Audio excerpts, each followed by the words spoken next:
And we are live! Hello everybody and welcome to Aaron Brown's Roar Before the 24 practice race at Daytona. I'm Jonathan Oates and joining me today in the broadcast booth is Connor Grindstaff. Connor, how are you doing today? I am doing very fine.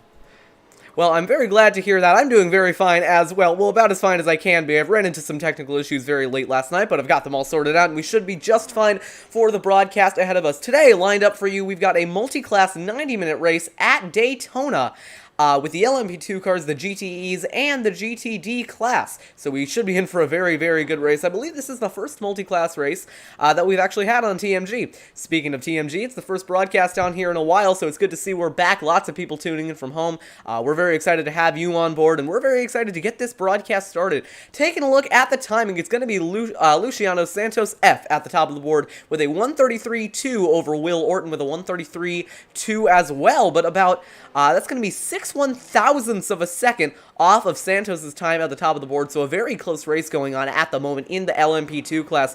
Looking down at the GTD class, Braden Nash leading over Ross Deal with a 139.925 over a 144.74, so a very close race for GTE. Then looking down at the GTD class, it's Paul Busby leading with a 143.8 over William Goldborn with a 144.2. So the race in G and LMP2 looking very, very close together, and then GTE and GTD looking a little bit more spread out. But either way, we're looking at a very close race here today. A very full field as well.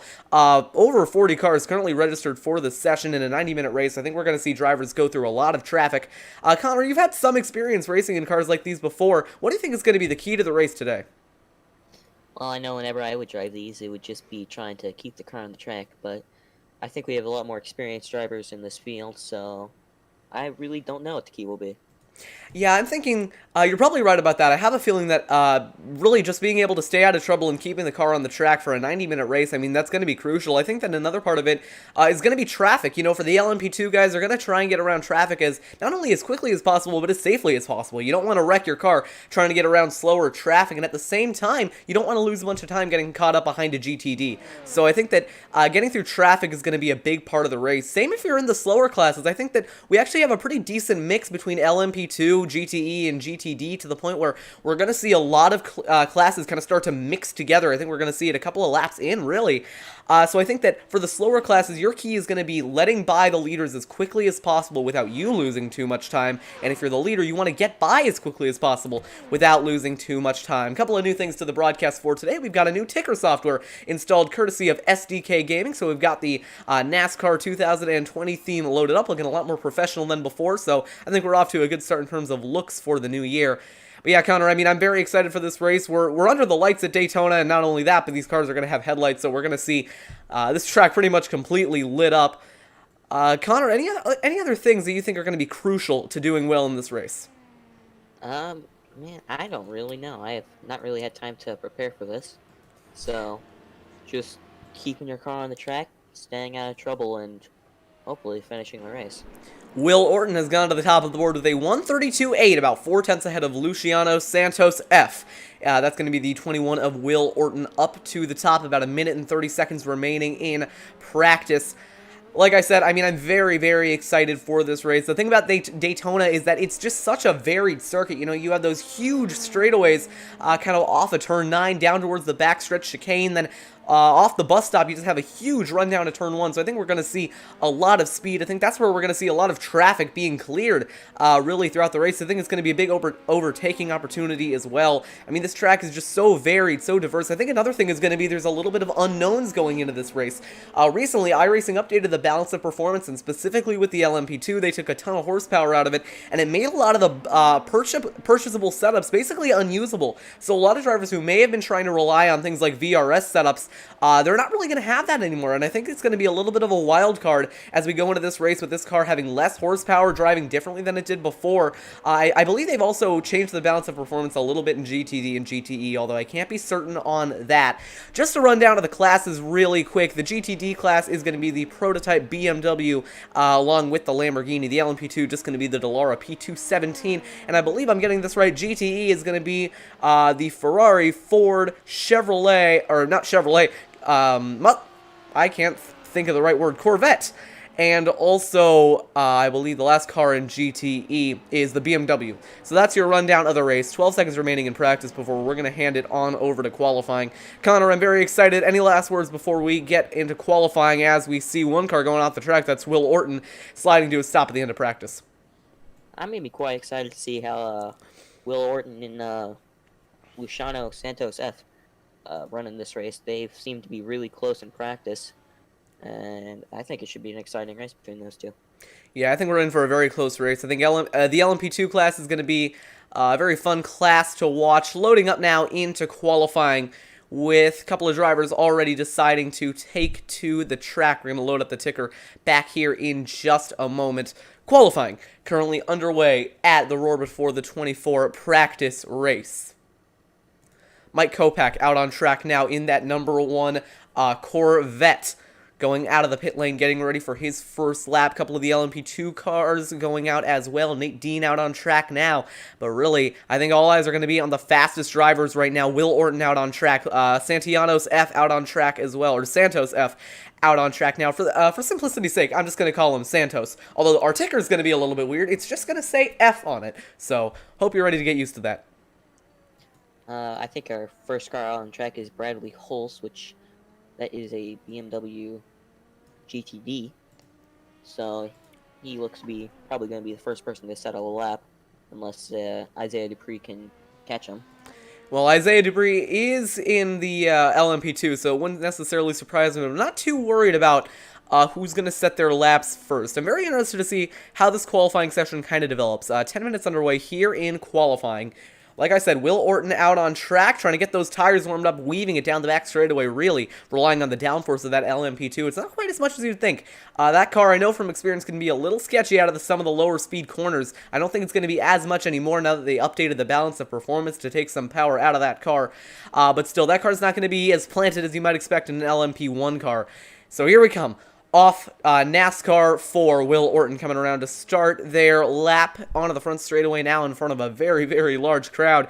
Great turnout for this event. I'm very excited to see all these cars take to the track. Taking the green flag now is Will Orton headed down for turn number 1. We're going to go on board with the number 21 right against those tire barriers, drifting out wide going into the S's.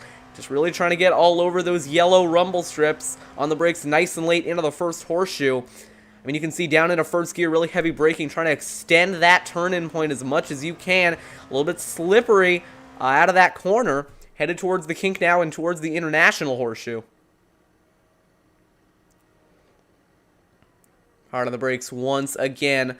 Orton going down into the international horseshoe. Perfect. Over that yellow curbing on the inside line. Out wide and headed for, I believe, this is turn 9. So going to try and shortcut that turn as much as possible over the dirt just a little bit. Really sweeping out wide. That corner can be tricky to get right on the power. But Will is going to get it just right. Headed for NASCAR 1 and 2. Connor, what do you think of the lap so far? Looks pretty good. Pretty clean. Should be a pretty good lap from Will Orton here. Going to see how he takes the chicane on the backstretch. Yeah, this is one of those chicanes where you really have to attack it. He's going to get all over the dirt on the left-hand side, really over that yellow curbing, and I believe that's going to be a clean run through the chicane for Orton. Headed down through NASCAR 3 and 4. Will Orton going to be one of the first drivers to set a lap. All eyes on him at the moment as he was the fastest in practice, but also watching out for Santos. Coming across the line now, Will Orton will monitor his lap time. Next up, Luciano Santos. Orton across the line. Santos going to be next. Orton to the top of the 133.17. Great lap out of Will Orton. Brown in the 20 to second with a 133.73. Some of the GTEs starting to fall in now. Orton still at the top, and now McLaughlin going into second with a 133.60. Now, Santos coming across the line. Going to set a 133.2. Going to go second on the board at the moment. A couple other cars finishing their first lap. 16, 17 qualifying. Yeah, you can see the kind of time gaps there. I will say, this ticker is not great for distinguishing between classes, but you should be able to tell by their best laps there.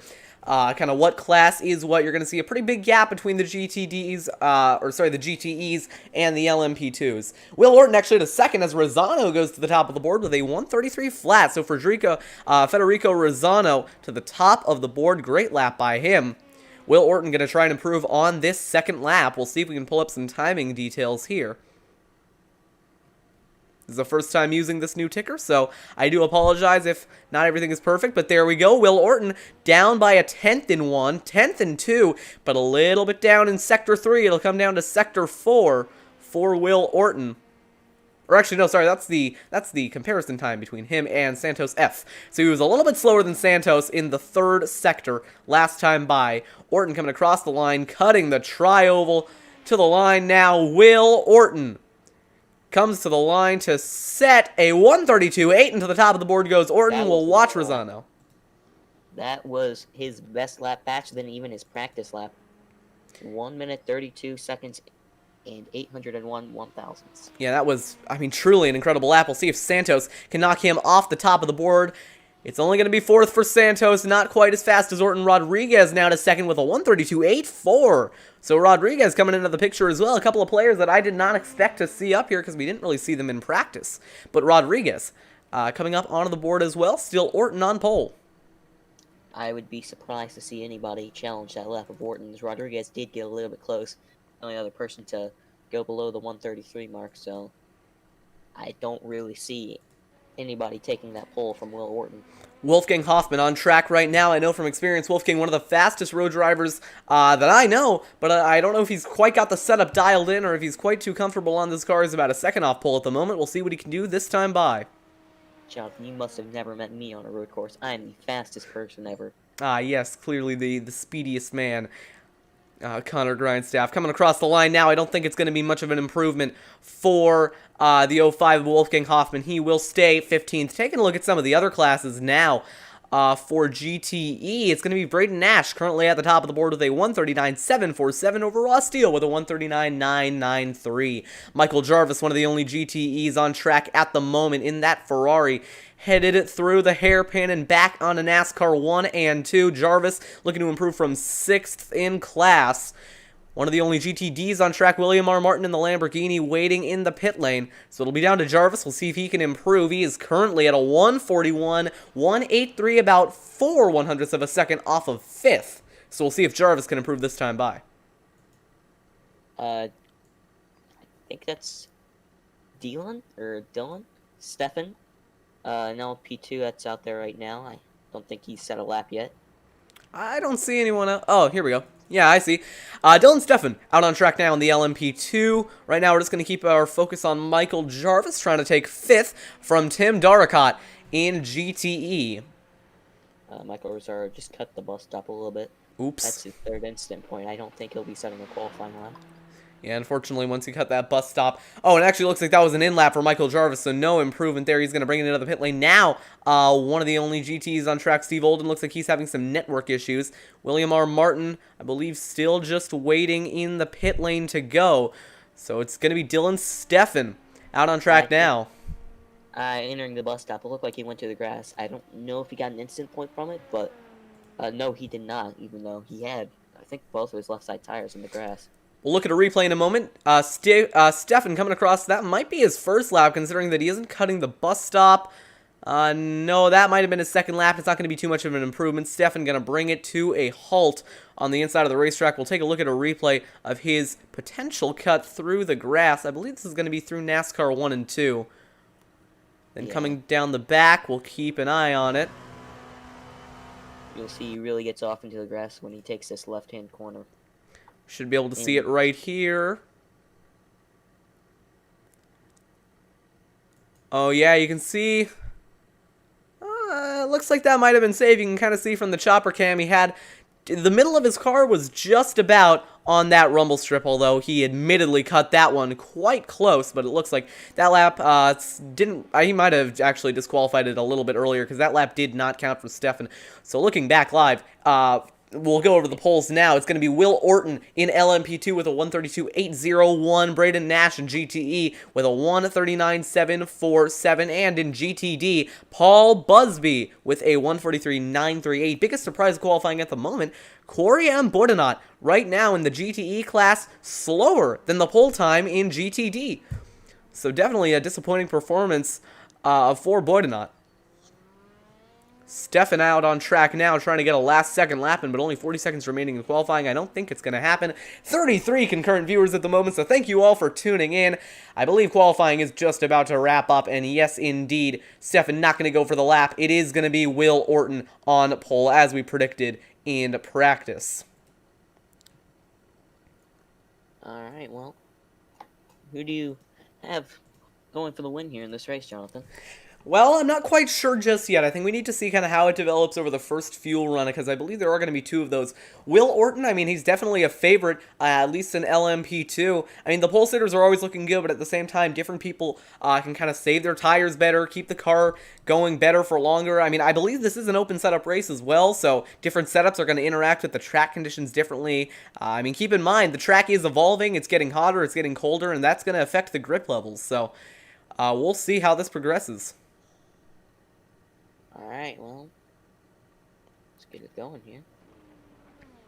Absolutely. 43 cars between Yep. all three classes. 43 cars gridded up. In terms of the overall race, the first starting GTE is going to be in 19th in the Porsche. I guess I forgot to mention that the Porsche is also in GTE. So, yeah, we'll go over the classes in just a minute once everyone gets loaded up and our timing software is working properly.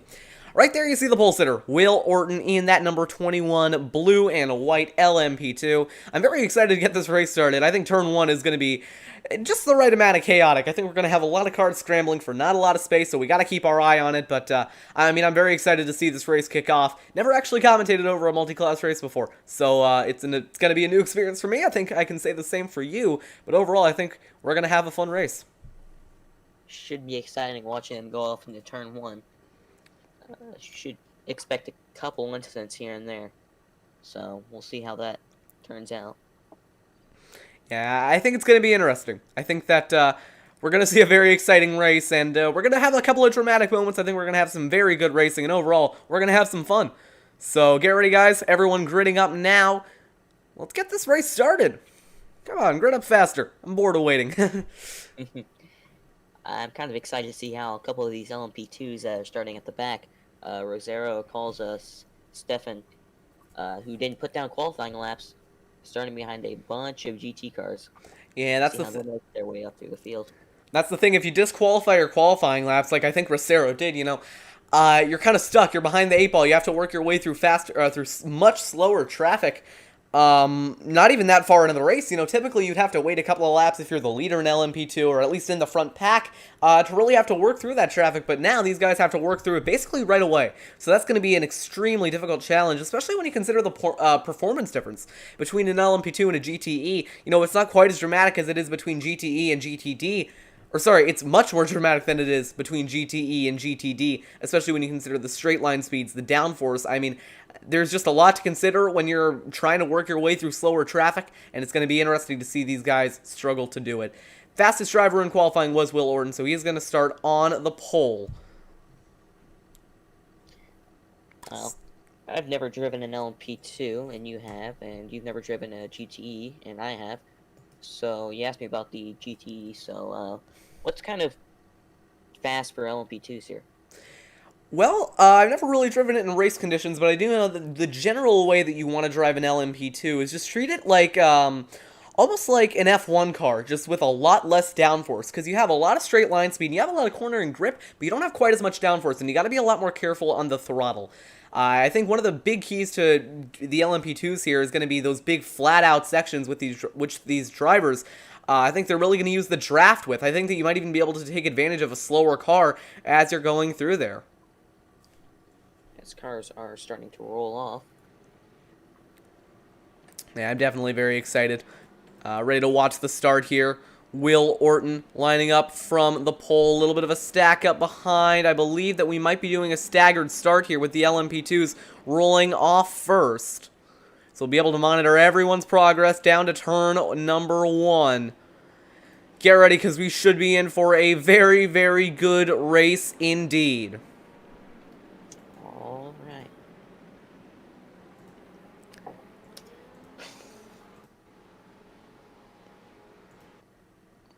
Yeah, you can see the LMP2 field coming up to the back, followed by the GTEs. A little bit of separation between them, and then right at the tail end of it, you should see the GTDs beginning to roll into frame. Get ready, it's going to be the dash down to turn 1, which could make or break your race, but it's going to be a lot easier to break it than it is to make it. Pace car is off, field in the hands of Will Orton. He's gone, green flag is out. We are racing at Daytona. The dash down to turn 1 has begun. Orton with a good jump over second place. Down across the start-finish line now. Headed for turn 1. We'll see who can break the latest. It's going to be Orton. Down through the gears, headed for turn number 1. Orton getting away cleanly at the front of the field. Everyone else going to be scrambling behind. Orton making it through, though. Everyone else making it cleanly. No incidents in the GTE, or the LMP2 field. Looking back at the GTDs, Ross Steele leading away. Everyone else looking to make it through cleanly. Back to the GTDs. I don't think we've had a turn 1 incident. They've all made it through cleanly. Back up front, Will Orton leading. That was a very good start by everyone in this race. I didn't see any incidents throughout the field, so... Oh, we do see somebody off track, though. That is the Kenneth Askew. Oh, we got... Yeah, trouble in the back for Kenneth Askew going around in that BMW. So a little bit of an incident early on. We're going to stay green, though. I don't believe we have any full course yellows in the race. Will Orton leading away here at Daytona over Rodriguez, Rosano, and Steele. Santos trying to go around the inside of Steele. Going to go down the inside below that yellow line. Steele going to force him down, going into the bus stop. Santos has a little bit of room now as they go in. Santos going to clear Steele going into the bus stop and take away that 4th place spot. Steele let him go. He didn't want to force an incident this early in the race. Back to the GTE class, Ross Steele leading over Braden Nash. I believe these two, judging by their liveries, are teammates, or they just selected very similar cars on Trading Paints. Right now, they are leading 1-2 in the GTE field. Looking around the middle of the pack, one driver, Casey Drake, I believe that is. No, that was Freddie Hewitt flashing his lights, so maybe a little bit of discontent with Drake there. Looking to dive down the inside. Drake going to cut off that path. Clean so far, a little bit of battling in the back. Michael Ricero in front of Isaiah Dupre, and Ben Cullen battle for 13th. Everyone making it through, though. Side by side, Cullen defensive from Nate Dean. Dean going to try and go around the outside, not going to work. Cullen holding him off on the inside. Michael Jarvis was off track. That was, I believe, he just kind of missed turn number 1. Or no, he was going in a lot harder than the guy in front of him was, so he kind of had to pull an evasive maneuver and pull off track. Looking back at the battle in GTE, a couple of close scraps throughout the field. Michael Jarvis, like you said, went off track, but now putting a lot of pressure on Bowdenot, who, remember, went slower than the fastest GTD. Speaking of GTE, a little bit of battle for the lead between Busby and Hulsey. That's between the BMW and the Lamborghini, who are currently running 1 and 2. A lot of Lamborghini representation in the top 5 here, not a lot of BMWs. Now, looking at GTE, still the teammates leading away. A little bit of a battle going on for 4th, though. Duricott trying to find his way around Catchpole. That's going to be for 4th. Jonathan McLaughlin has a couple people going around him. On the outside, I don't know really what happened. He just got a little bit in the grass, maybe messed up his chicane. And that allowed David Ward and Sean Brown to go around him. Battle going on for 6th, like you said. Sean Brown in the mix of that, about 2/10 off of David Ward. McLaughlin, like you said, falling back, trying to force Graff the long way around to turn 1. Graff going to slip down the inside as they go into the S's. It's like a couple cars maybe overdriving that corner there, or taking a very interesting looking line. Yeah, I mean, I know the S's can be very tricky to get right in really any car, because you want to try and carry as much speed as possible through there, but they're so narrow that one slip-up is going to put you right in the gravel. But at the moment, Tyler J. Graff working his way around McLaughlin, who, like you said, is falling back. Now Casey Drake under pressure from Freddie Hewitt for 10th. They've been battling it out for quite a little bit here. I know Casey Drake pretty aggressive early on here at Daytona. They're battling for a top 10. A lot of drivers, though, I think starting to settle down. They've got a long way ahead of them, only 5 minutes into this race. So a long way to go still. Kenneth Askew is on pit road, and I'm kind of concerned about what that is about. We may have had a couple of connection issues. I know he was one of the few cars that got in an incident on the original start, but Yeah, and it looks like the GTD field is already thinned out just a little bit. Either they're all having network issues or I'm having network issues, because I never can get more than like 2 of them to register at a time. But we do have a battle going on for second in GTD. William Goldborn trying to work his way around Bradley Hulse. Hulse going to go a little bit wide here. We'll see if Goldborn can slip his way down the inside. Meanwhile, Bowdenot in the GTE goes wide. Going to put Busby around him. But like I said, battle for second in GTD. Goldborn going around Hulse. Hulse going to try and find a way back around Goldborn. I'm using the blimp cam here, and this is a pretty good way to just look at most of the cars on the track at one time. Yeah, I have a feeling that Lamborghini is going to be a little bit more maneuverable through those kind of tighter sections, but that BMW is going to get it back on the straightaways. Steve Olden looked like he was making some moves. Got around a couple cars. All right, really quick, I'm going to step away for just a second because right now, for some reason, only a few of the only some of the cars are registering at a time. So I'm going to see if there's a problem with my my iRacing settings, and then we'll be right back. Sorry for this inconvenience. All right, what? I couldn't see, like, I couldn't see the class leader. What? I couldn't see the class leader for like 10 seconds. What is going on? Draw all cars. Okay, that's listed. All right, well, I guess that, never mind. I guess we're fine. Alright, didn't look to be anything with my iRacing settings, so we're just going to move on. There might be a couple of times when I'm not able to focus on the class leader, but that you can put that on iRacing. Not sure what I can do about that. Still Will Orton, though, leading the way in LMP2. No surprise there. He has been pretty much the class of the field all race. A little bit of pressure, though, coming from behind from Rodriguez, about 5/10 off. Rosano about 6/10 off of Rodriguez, so pretty much a 3-car battle for the lead here. Battle for 10 still going on. Freddie Hewitt trying to go around the outside of Casey Drake, working to turn 1. Hewitt gonna send it round the outside, and he is gonna get cleared of Casey Drake going through turn 1. Hewitt up in a 10th. Just looking over this battle here for the lead in LMP2, these three seem to be very close together. Could be interesting as this race progresses. People start making more aggressive moves. Yeah, and one battle going on for 6 between Sean B. Brown and Luciano Santos. Brown putting the pressure on the 30. Bit of a 4-5 car battle even for fourth. David Ward kind of holding everyone up behind him. Michael Seal, I believe those two are teammates considering they both have fast on their cars. Well, they better be fast. Yeah, I mean, if not, they're holding up quite a train of cars here. Luciano Santos trying to work his way up to the bumper of Michael Seal. Sean Brown trying to work his way up to the bumper of Santos as they go towards that backstretch chicane. Just looking through the field here, everybody seems to have sprung out pretty nicely. These LP2s are... I saw somebody, I think, maybe if... Oh, one car going wide. Michael Seal through the grass at the exit of the bus stop. That might be a slowdown for Seal. It's not. Bit of a lucky break there, but that's going to put the two behind him side by side. Santos on the inside of Brown. Now they're both bottlenecking up behind Seal. Santos to the outside. Brown looking to the inside, staying behind Seal, maybe moving to the outside. 3 wide as they go to turn 1. Santos going to back out. That was really sketchy there for a few seconds, but... Oh, it's even more sketchy. We got 1 car around. Michael Seal off at turn 1. Trouble for Michael Seal. That might have just been a little bit of a miscommunication there between him and the driver behind him, that number 30 of Santos. Just a little bit of tap in the left rear quarter panel for Seal is going to send him around to turn 1. We'll take a look at a replay right here. Never mind, that was the 20 who sent him around. So we'll slow it down just a bit. That would be the 20 of Sean Brown. Yeah, I think Brown just expected Seal to be carrying a little bit more speed into there, a little bit of a tap into the right rear of Seal, and that's going to send him around at turn number 1. So very unfortunate for the 61 of Michael Seal, but not much could have been done there. Luckily, he did keep it out of everyone else. Back live, Michael Seal falling down to 13th under pressure from Casey Drake.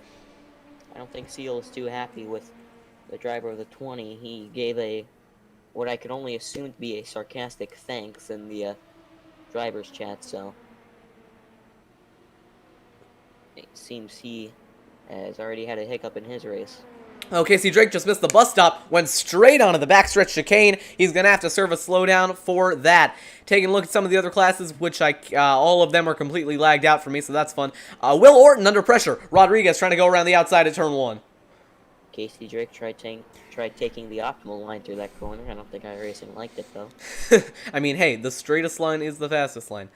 Rodriguez, though, a little bit over the dirt there through the S's 3-car. Battle for the lead in LMP2. This is for the overall lead as well.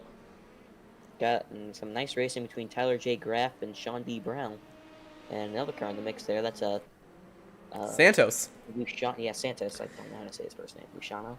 I'm guessing it's Luciano. Santos trying to work his way around the outside of Brown. Could have been a very brave move through the kink, but he unfortunately did back out. Still trying to send it down the inside, though, is Santos. Maybe defending from McLaughlin is putting the pressure on 5/10 at the lead between Rodriguez and Orton.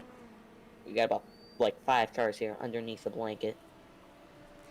Yeah, very close battle for the lead. A lot of close battles throughout all of the LMP2 class. We do have a slower car. That is a GTD, William R. Martin, that these LMP2s will be coming up on.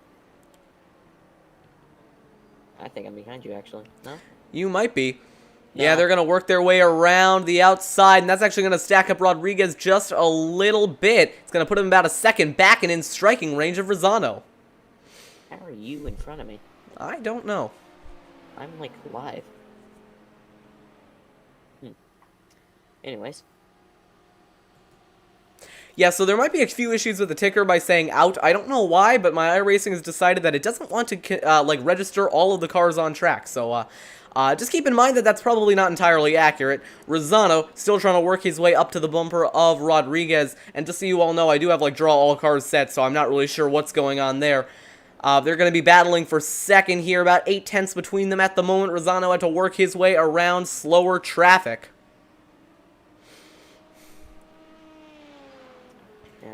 Well, Will Orton still maintaining his lead over second place Rodriguez, and Rosano third. Yeah, not too surprising there. It's looking like in the GTE category as if it's still Braden Nash and Ross Deal at the front of it. Those two teammates separated by about 1.1 seconds. Battle going on for 6th in GTE, dare I say. That's going to be Swash closing up to the back of Jarvis. That's going to be for 6th in class, 27th overall. Some real exciting racing only 15 minutes into this event. Aaron Brown has done a really good job putting this together, getting this many cars for a race like this. So congratulations to him for putting on a great event like this. Oh, we got a move going down into turn 1. Swash tried to move to the outside on Jarvis. Jarvis crowded him up into the outside wall. The pressure is on for Jarvis now to try and defend that 6th place. Jarvis going a little bit wide at T1.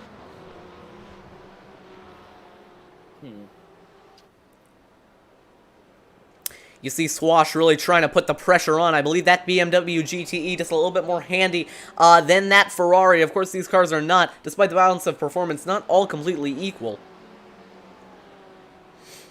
But you can see that Ferrari just kind of pulling away in some of the technical sections. I know that BMW, with how big and heavy it is, it's not exactly the most handy throughout some of these technical tighter corners, but in the straightaways it can really be a beast. Couple slower, these are GTE cars, holding up this line of LMP2s coming up on them.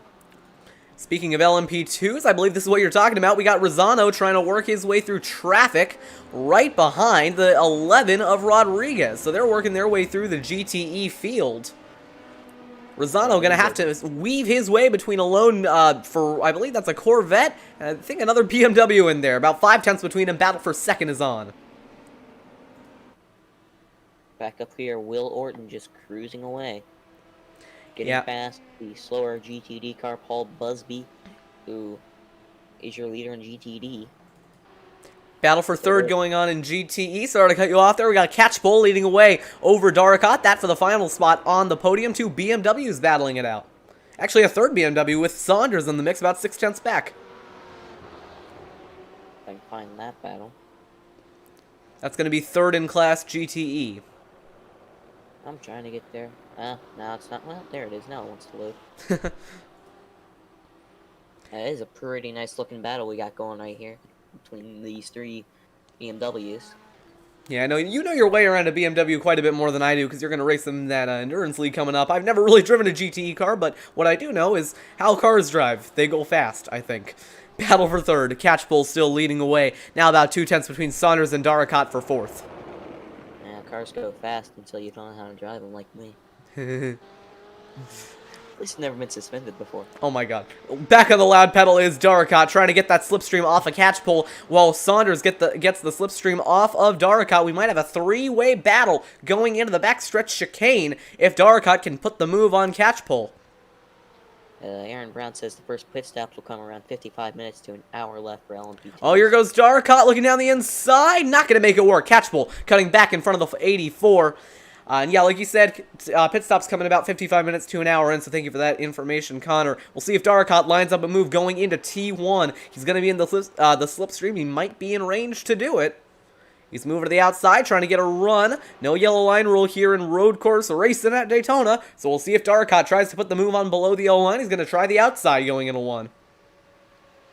Could get a little bit exciting. See if Daracot can outbrake him here.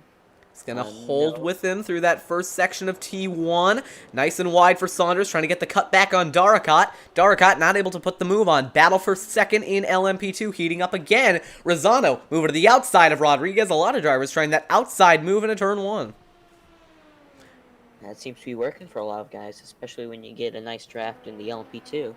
Yeah, and Rosano just made it work. Clear before you enter the corner. Yeah, I think that's going to be the key, really just getting a nice run off turn 4, NASCAR turn 4, and hopping to the outside and trying to clear the driver before you even get to the turning point. We may have had an incident on track. Oh! Wash. Yeah, I think there might be something going on with Wash. Rosero nearly got punted out wide by a GTE. That Corvette getting caught up in a field of LMP2s. A little bit of contact there, everyone keeping it going. But like you mentioned, there might be something going on with Wash. What class would that be in? Wash, he's a GTE. But going through the bus stop, car just went right, exiting, and just hit the outside wall. Completely knocked the front end off the car. Oh, Swash, yeah. Okay, well, we'll take a look at a replay. Oh, yeah, he had to tow back into the pit lane. We'll try and get a replay of what happened. I believe it's going to be right here, like you said. Yeah, we were mentioning him earlier in a battle with that Ferrari, which you see just a little bit up the road. He's going to go to the left, back to the right. He might have just caught the grass, and around goes that BMW, sliding into the outside wall. Had to lock that before he hit it, then couldn't do anything to stop it. So he's going to find himself in the pit lane. Will Orton leading away in GTE. 5/10 in the battle for second between Rosano and Rodriguez, with Rosano running away with that just a little bit. Something fairly comedic. Lap 7, Stephen A. Masters had an incident going into turn number 1. Lap 7. That might be a little bit too far out of replay range, but it is going to be unfortunate for Masters. Well, I'll just give you a brief explanation.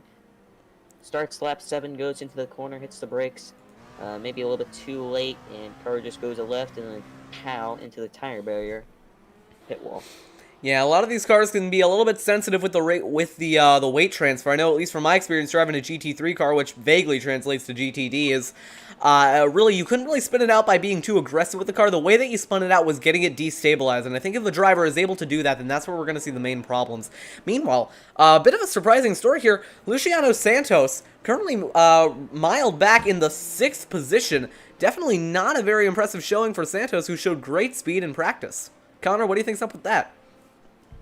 Well, different conditions of the race, you're actually racing with more people, and honestly, sometimes it's just nerves. Yeah, that too. I mean, we know that sometimes setups can be much faster in single-car run conditions than they are in the race. Just a little bit of a dramatic fall-off here for Santos, although he is currently putting some pressure on Tyler J. Graff. You see those two LMP2s there caught up behind the Ferrari as they go through NASCAR 3 and 4. Battle in GTE as well between Saunders and Catchpole. 3-car battle in GTE. Saunders, I believe, right behind Catchpole. Almost punted him out wide at turn 1. Saunders going to go wide. That's going to make Daracot go around the outside, all in front of the GTE of Will Orton. GTE, I meant LMP2. I can speak. Orton. They're all the same. They're all cars. I don't think that's right. Orton gonna go through that massive pack of GTEs battling behind Catchpole. Oh, there's Catchpole, Derricott. All kind of battling here. That will hold up these leaders as they try to get through them. There's Zano and Rodriguez starting to catch him now.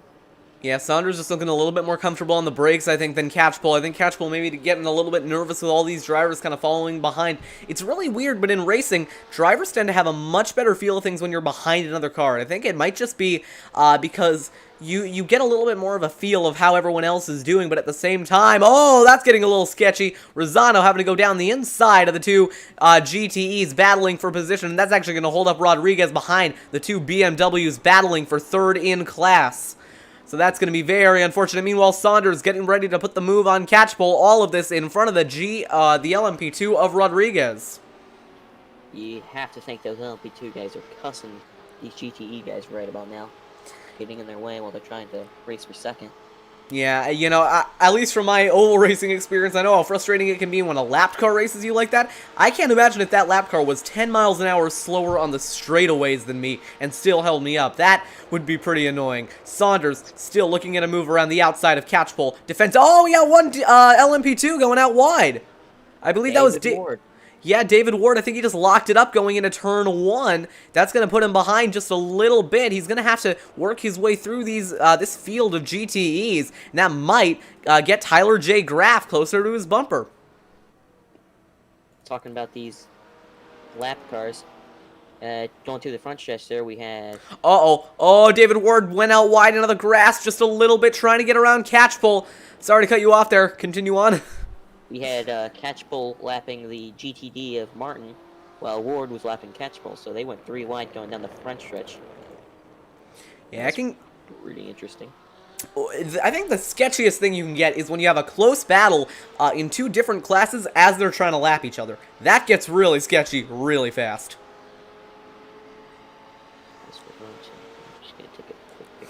Hey, speaking of which, we just saw that. Sean Brown right now putting the pressure on Tyler J. Graff. Graff trying to push Brown the long way around going into the bus stop chicane. They're going to go side by side through there. Brown and Graff both keeping it going. Santos kind of trying to gain on them. There's a lot of battles and a lot of places on track, and a lot of them are kind of coinciding with each other in very, very unfortunate ways. Battle down towards T1. Santos under pressure from Freddie Hewitt as Graff is under pressure from Brown. Hey, everybody's got their lights blinking. Yeah, everyone, I think, getting a little bit frustrated with each other side by side into turn number 1. Hewitt gonna clear Santos as they go into turn 1.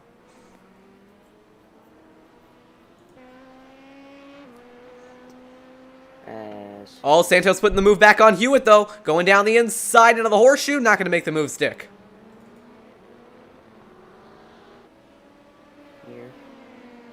Will Orton now getting through these GTE class. He's going to be lapping the GTE leader, Braden Nash, in just a little bit.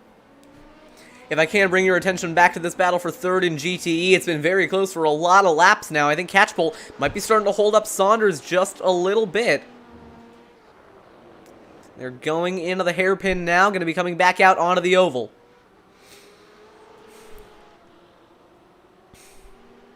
Gonna take a sip of water. Connor, what are your thoughts on this battle between Catchpole and Saunders?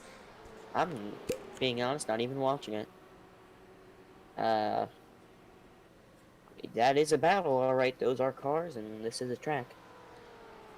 They've been going back and forth in terms of speed for a few laps now.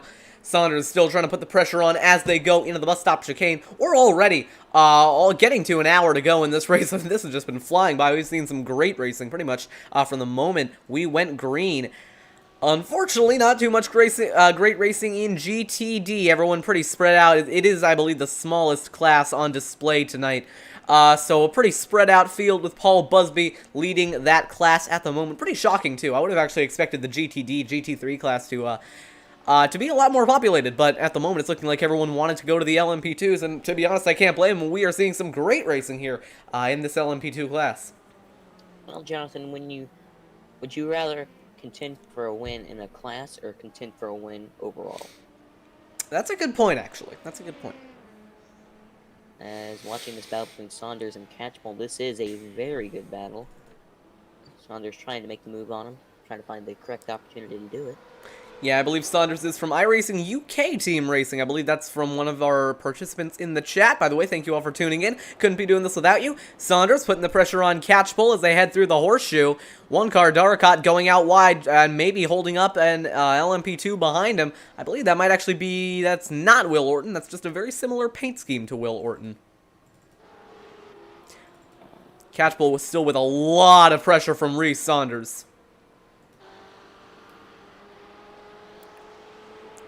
I think with the slipstream here, Saunders might be able to make a move, either decisive inside or outside, but you've got to make one of those decisive moves. Those are my favorite. Saunders just going to stay behind going into the bus stop to let the LMP2 by. That's getting kind of sketchy there. Saunders going to lose a little bit of time to the LMP2. I believe that wasn't Will Orton, but still a little bit of time lost for Saunders. That's Wolfgang Hoffman they're letting by, and Saunders had to let Rosero by, and he's going to have to let Nadine by, so a lot of LP2s going past them. And unfortunately for Saunders, it's going to put Daracot right on the back bumper of him going into turn number 1. Daracot once again making that move to the outside lane with an LMP2 dangerously approaching. Bright pink but very ominous going into turn 1. Saunders going to keep it down the inside of Daracot, holding up that pink LMP2 behind. Whenever I paint a paint scheme, I want people to describe it as pink and ominous. Saunders forcing Daracot out wide going into the first horseshoe as they're all holding up that LMP2 behind. I don't know what LMP2 that is. Ben Cullen. The LMP2 of Ben Cullen. Being a little bit more patient with these lap cars than I probably would be. I think at least one of them would be in a tire barrier by now. Yeah, you're way more patient than I am. they would have been in a tire barrier at the start of the race, huh? Yeah, they wouldn't even start the race. I would have wrecked them in qualifying. Yeah! Saunders right over that curving, getting onto the back bumper of Catchpole. I mean, it's stuff like that which makes me believe that I think Catchpole is quite a bit slower than Saunders, but Saunders just hasn't been able to make the move work. I think that Saunders is more confident on the brakes, but not as confident in making the move. Alright. I think I've caught up with you on the replay. Okay, that's good. I don't know why I was behind earlier. Saunders going to try and get a good run through the bus stop here, a little bit over the grass with his left side tires. Once again, he's going to have to try that move down into turn number 1. Daracot is kind of lurking behind him.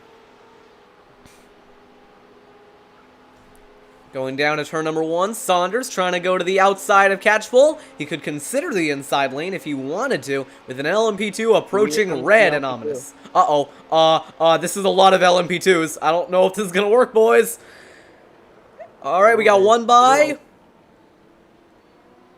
Oh, this is sketchy. Michael Seal, looks like he got a little bit loose going through the S's there. Oh, we got one around! Saunders around off the bumper of Seal. Into the inside wall goes Saunders. Minimal damage, he's going to keep it green, and Daracot locks up and goes off. Daracot's off. There went that really good battle. An absolutely disaster for both of those drivers. Daracot, Saunders might have a damaged rear wing, and Daracot is going to have smoked tires, and all off of the bumper of Seal. We'll take a look at a replay. Michael Seal may have a little bit of damage to that front end, and if I know something from these road racing cars, they are pretty fragile. So we'll take a look here. I mean, really, you had 3 LMP2s trying to get around 2 cars in one of the tightest sections on the racetrack. I had a feeling that wasn't going to work.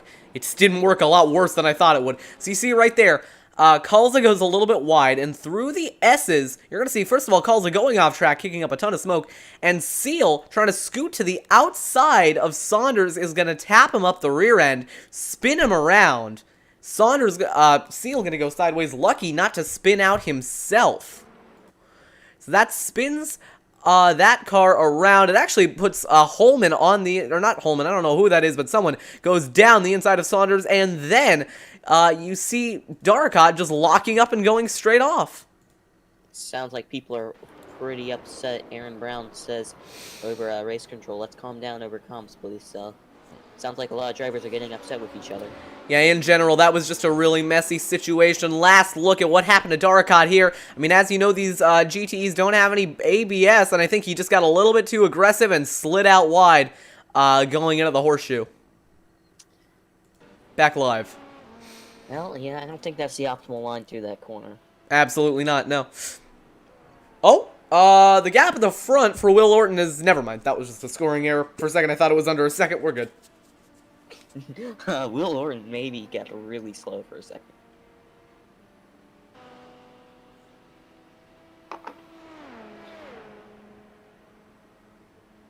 They are coming upon their first pit stop.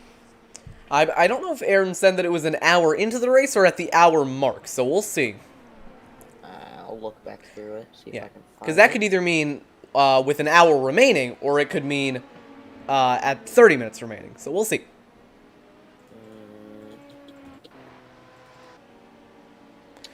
Couple of guys grayed out on my timing at the moment, so I'm not going to be able to keep you all updated on them. There we go, they're back. I don't know, iRacing's been kind of weird today.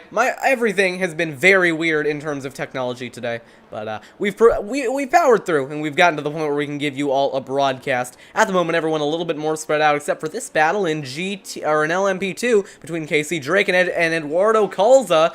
Drake moving to the outside of Calza. Somebody got turned. That's the leader in GTD. We got a couple cars wrecking. That's Paul Busby, leader in GTD. Busby around. Oh, one of the LMP2s around as well. Yeah, that was one of the fast cars of, we'll try and find it. Everyone's just really annoyingly grayed out on my screen. But I believe that might have been, I'm not sure who that was, that might have been Seal. That was, well, Sean Brown got into Busby to knock him around, and Freddie Hewitt, who was in 6th, tried to avoid it and just got collected.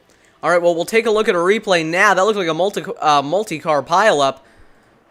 Oh, yeah, you see Busby going around, taking out the other LMP2 with him, 2-car pileup, and that damaged the rear end of Busby's car. I did get confirmation. The first pit stops for LMP2 are supposed to be coming at the hour-to-go mark, so it should be any lap here. And just once again, I think the LMP2s just overestimate the amount of speed that the GTDs and GTEs can carry. Busby gonna spin around and smack. I believe you said that was Hewitt, right? Yes. Tough break, though, for Busby. He was the leader in GTD. Yeah, I mean, he had a pretty decent lead, so I'm not sure if that'll affect it. We'll take one more look at it here. I think we have a couple cars pitting. Dylan Steffen is on pit road. So a couple of the back markers for LMP2 coming into the pit lane. We'll probably see a few more soon. Yeah, that right there is going to be what knocks Freddie Hewitt around. Back live, Hewitt into the pit lane, maybe for damage repairs. Will Orton still out on track, so we'll see when that 21 car decides to dive it into the pit lane. Keep in mind, if you pit later, you'll have fresher tires for the end, but also if you have enough of a lead, it won't matter. Kind of intrigued at something. There's a little bit of smoke on my screen entering the bus stop. I'm looking at there now. It looks like it might have just been netcode for you because I don't see anything. Well, I'm just gonna maybe take a look and see. We still got a battle going on right now between Tyler Graff and Sam Holman with one of the lapped LMP2s getting out of the way. Holman going to... We did have a wreck. We did have a wreck. We did. Another one. We did.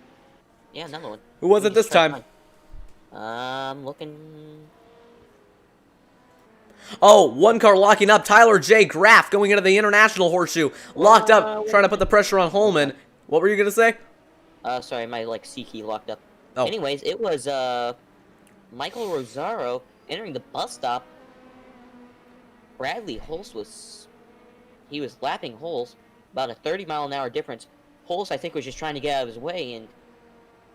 Rosario, it's like when you're walking down a hallway, and you're, like, crossing paths with someone, and you try to get out of their way, and they try to get out of your way, and yeah. That's basically what they did, except it's with race cars, and they wrecked. Yeah, it works a lot better when it's humans instead of race cars. Tyler J. Graff still trying to put the move on Sam Holman, about 2/10 between them now. Will Orton still, I believe, yet to pit, with Sean Brown maybe moving it a second, because we might have a couple of takers. So that's what that incident was. I think it was only a 2-car thing, so they both drove off. Yeah. Oh, and here we go. Going into turn number 1. Tyler J. Graff found a way down the inside of Holman. Graff going to go down the inside on the brakes late. Graff up into 13th. Oh boy, I sure do love when your ticker kind of freaks out and scores like the top 3 as out of the race.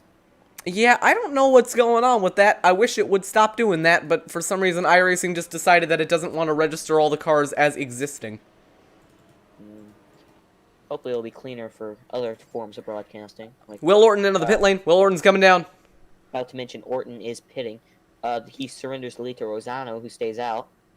Yeah, I have a feeling that this might just be the amount of cars there are and the amount of classes to focus on that the ticker's not exactly loving it, but it's okay, because we will keep you updated with our beautiful vocal commentary. Plus, you pretty much know that Will Orton has been leading this entire race. So Orton into the pit lane, I'm guessing it's going to be tires and fuel. Sounds like there's some displeasure from William Goldburn. Says, absolute joke in the driver's chat. I'm going to be looking at what that was about. Meanwhile, Rosano and McLaughlin have stayed out. That's going to put Orton back into 3rd. Wolfgang Hoffman actually going up. And I think Wolfgang Hoffman has actually driven through the field because I do not remember him being this close to the front. William Goldburn on lap 19 got punted by Michael Rosero trying to lap him, going into one of the horseshoes, sent him spinning off into a tire barrier, and I don't think Mr. Goldburn is too happy with Rosero. Yeah, not the best race for Michael Rosero so far. I believe that's going to be the 3rd incident he's been involved in. At the front of the field, Federico Rosano leading away after the leader had to come into the pit lane. That's going to cycle Orton out into 6th, Casey Drake to 5th, and Cullen to 4th. Sorry, Rosano, I would be expecting a pit right now. Yes, he is. He takes the left-hand turn onto pit road. Yeah, so down into the pit lane goes Rosano, getting down to pit speed. Second place right now is... It'll be McLaughlin, so he's going to stay out, and he was actually quite a ways back, so he might still come into the pit lane. Yes, Jonathan McLaughlin. The inferior Jonathan, to me. We all know Jonathan Long is the best Jonathan. Oh man. Wolfgang Hoffman now. We'll see if he decides to come in this time by. Will Orton back to 5th, but he's going to be working his way through the field. Meanwhile, we'll see what the difference is between your leaders as Rosano in the pit lane got a little bit of an overcut on Orton, so we'll see if that makes a difference. Rolling out now is Rosano. Here comes Orton down the front straightaway. Rosano might be able to inherit the lead here, but it'd be very close. Orton's coming fast. And I just want to make a joke, man. I actually think he will be able to take the lead. Federico Rosano with the overcut going to come out in 1st, and with fresher tires, it's not been a good stop for Will Orton. It's going to put him back to 2nd. Don't you just hate it when your barber gave you an overcut and you cut half your scalp off? Oh. Well, I think Orton went for the undercut, but unfortunately the barber overcharged him, and now he's back in 2nd. What a shame. Hopefully Orton can make that time up. Seemed Yeah. like he was pretty good at getting through the lap cars, so that could be his key. Oh, meanwhile, you remember Catchpole and Saunders, right? The battle's back on. Saunders has gotten back up to the bumper of Catchpole, and that really just shows the speed that Saunders has in that number 41 BMW. Yes, if you remember, Saunders kind of got pumped. Oh, there he goes! Locked it up. Catchpole around, and that's going to give Saunders that spot. Take a look at a replay. Got punted earlier by somebody. Who was it? Yeah, and it looks like Catchpole might have just locked up the... just kind of the weight transfer of the car. Just did not agree with him, and it spun it around. So that is going to give Saunders that spot. And with... Oh, I think Will Orton might have inherited the lead. No. He is... Rosano's still out there. Huh? Rosano is still leading. Yeah, Rosano is still leading by about 3 1/3 of a second. Keep tabs on that and see if Orton is gaining on him through the S's here. Yeah, he's definitely gaining. I can tell he's cut the lead down quite a bit, but is he gaining fast enough? I mean, the next cycle of pit stops, I'm guessing, will come around with 30 minutes to go. So we'll see here. It's about a 30-minute fuel run for these guys. Alright, so I think, by the way, I figured out what's going on with some of the cars being scored incorrectly on the ticker. I believe that because we're focusing on Will Orton and the kind of group of leaders, iRacing, for some reason, isn't, like, rendering the cars that are in different classes, even though I have it set to do that. So, like I said, not much I can do. Just try not to pay too much mind to that and try and remember what's going on. We're doing our best as well. About 3.5 seconds between Orton and Rosano. Hoffman has gone off track just ever so slightly, getting past the slower GT car. He just kind of overdrove the corner. Yeah, we're probably going to see that quite a bit. Oh, trouble! Saunders spun! Saunders, where is he? Saunders, I'm not sure what happened, but it happened through turn 1. It's actually going to put Michael Jarvis right behind him, and that's going to put Catchpole through to 3rd, or 4th, and Darricott into 3rd. Okay. Saunders just went through the corner, and he just lost it. The car came around on him. Yeah, I think maybe as those tires start to wear, they're going to get a little bit more sketchy. But Darricott now has inherited 3rd in the GTE class with Catchpole trying to run him down. Check back in with Rosano and Orton. There. Yeah, so, yeah, like right now, because I'm focusing on the GTEs, it's listing everyone ahead of them as completely out, so just try not to pay too much attention to that. I'm going to see if there's something I can do in the ticker to make that not happen. So, Connor, keep us updated on the battles that you would like to keep us updated on. Oh boy, Will Orton got a little bit in the grass there. He's fine. Ooh, we got a nice little battle. Oh, a little contact between David Ward and Santos. That doesn't sound... Ward, Santos, and Graf battling. That is the 4th position. I'm going to change some stuff around here, so I'm sorry if it gets a little bit messy as I do that. But I'm going to see if I can get it to just display the class standings. That looks a lot worse than what I had before. Maybe not. I think you were okay. You know what? No, I didn't break it. I'm just playing around with some of the settings here, trying to get it to show that properly. Meanwhile, there goes Catchpole down the inside of Darricott through turn 1. Catchpole back up in a 3rd. Darricott trying to work his way back around the outside, though. Darricott all over the gravel, trying to get that move back on. Meanwhile, Will Orton still in 2nd, trying to run down your leader, Rodriguez. Not Rodriguez. What? No, Rosano. I don't... Why is my scoring doing this to me? About 3.4 seconds between Orton and Rosano. Ben Cullen, who is running in the top 10 for LMP2s, just looked like he was going to the bus stop. This was a little bit earlier. And he just pulled off and disconnected, so... Oh. Well, you know. So now we're actually going to have a car that is out and not just scored incorrectly. Yeah, we got a couple cars out, but... Meanwhile, Darricott getting closer and closer to the bumper of Catchpole. And by the way, we haven't kept you very updated in terms of GTD, but Mickey Denton has inherited the lead. Yeah, Paul Busby still has that rear end damage, and I think it's compromised the handling of that car, as he has fallen back into 3rd. And meanwhile, Darricott trying to go down the inside of Catchpole, going into the bus stop chicane, but he is going to back out of it at the end. This battle has really been going on all race. It's been quite exciting, if you ask me. Really has been one of the highlights of this race. Yeah, I think pretty much everything's been a highlight of this race. I've had a lot of fun commentating over this. This has been enjoyable. I'm thankful for you asking me to do this. Me too. Even if our ticker is not... Even if our scoring is not working very well. We'll see if Darricott decides to put the move on going into T1. He will not. Maybe we're just going to try and stick it around the outside. What's going on? I don't know. Maybe I just saw something, but... let me just... Hold on, a little bit of smoke. Looks like we got a car in the grass. It's William R. Martin. Potential trouble for Martin. Although I cannot... Whoa, he went up on 2 wheels. Uh-oh. Oh, that sounds like a problem. I wish I could find him on the ticker. Remind me what class... he is in GTD. Okay. So let's see what happened to Martin.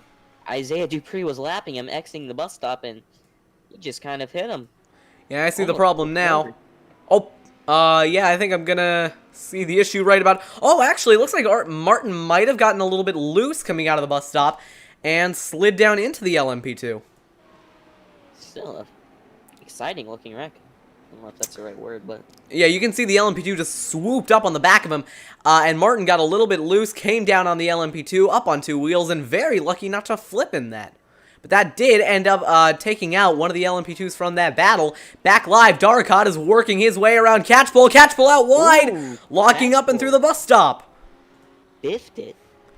Yeah, that got a little bit messy through there. Catchpole now going to be behind the 8-ball just a little bit. Maybe going to have to try and run down Darkot. We'll take another look at another replay. Lots of replays here tonight. That's what happens, though, when you've got a lot of exciting stuff going on. You're going to see Darkot moving over to the left-hand side, making the move down into the bus stop. I think Catchpole, the car might have just came around on him. That's going to be it right there. He just goes a little wide, brakes too hard, trying to stay out of the grass, and just kind of goes around on him.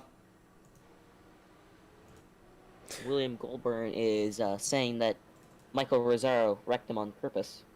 So that is very interesting. I don't think that sounds like Michael to me, but I guess you never know.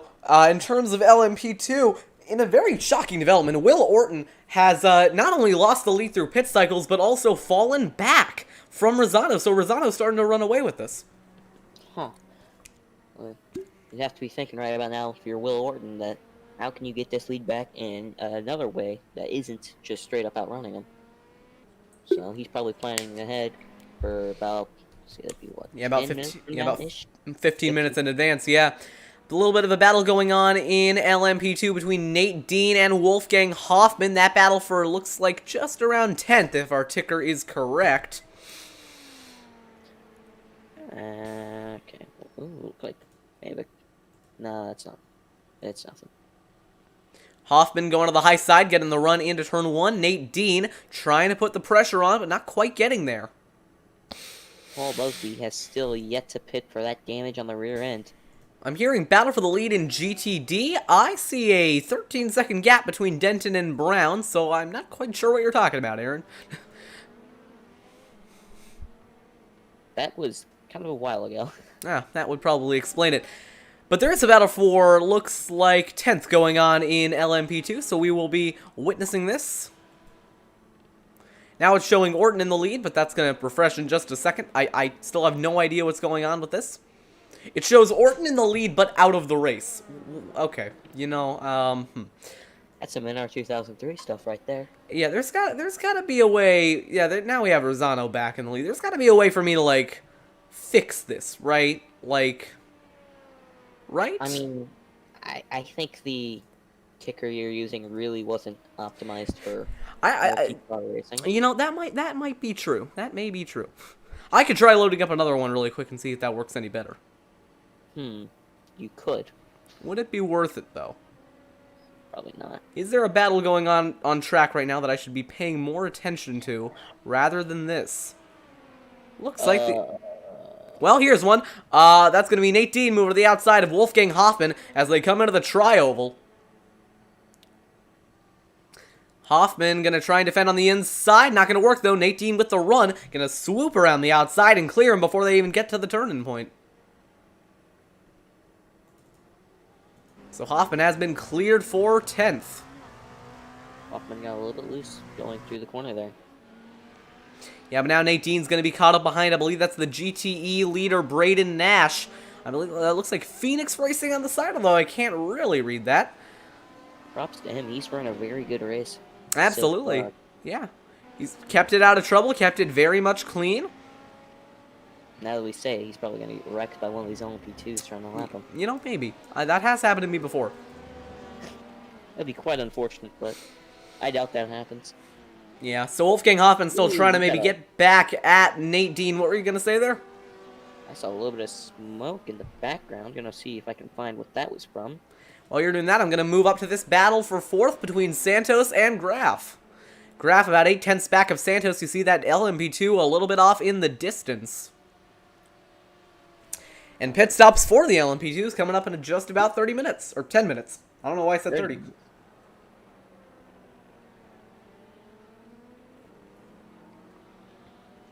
Let's try to find if I can... Also a battle going on behind about it. Oh, one car spinning. That's Graf. Locked it up going into the horseshoe. Spun him off the track. Sean Brown maybe going to close up to the bumper now. Meanwhile, a 3-car battle going on for 14th between Holman, Rosero, and Dupre. That smoke I saw earlier, Sam Holman from the 13th position in LMP2 just kind of looped it going into turn number 1, so that was what I had saw. Alright, so really quick, I would like you to focus on this battle for 14th in LMP2. I'm going to see if I can switch the ticker to something that's going to be a little bit more compatible with multi-class racing. Oh boy. This is a first. I have not switched the ticker in the middle of a race before, so we'll see. What battle are you talking about for 14th? Battle for 14th in LMP2, or yeah, 14th. Michael Rosero on the bumper of Sam Holman, getting to turn 1. Rosero looking down the inside. Holman holding strong on the outside. Rosero diving it down in there. Holman holding around the outside. Ooh, contact. Oh, that's going to push Holman out wide, and Rosero going to slip on through. Sorry, I clicked on the guy in 13th. I was wondering why you were calling a dude that had nobody in his class around him a battle, but... You were in the wrong spot. That is why. Right. Okay, let's see if I can get this to load. Actually, what I should probably do first is get rid of the ticker we currently have, so that it doesn't transition really, really awkwardly. Connor, keep us updated on something interesting while I do this. Rosero exists. Alright, that's very interesting. I'm gonna need something a little better. Nothing cool really happening. What is this? Is this a GTE? No, it's a GTD getting left. Nothing really that interesting is going on right now. Alright, let's see if, there we go. There's something different on your screen now. We'll see if that has improved anything. See, now we have a driver detail little thing right there. Let's see if this has improved the state of multi-class racing. Right now, focusing on Ross Dean, running 19th, pretty far off of Braden Nash.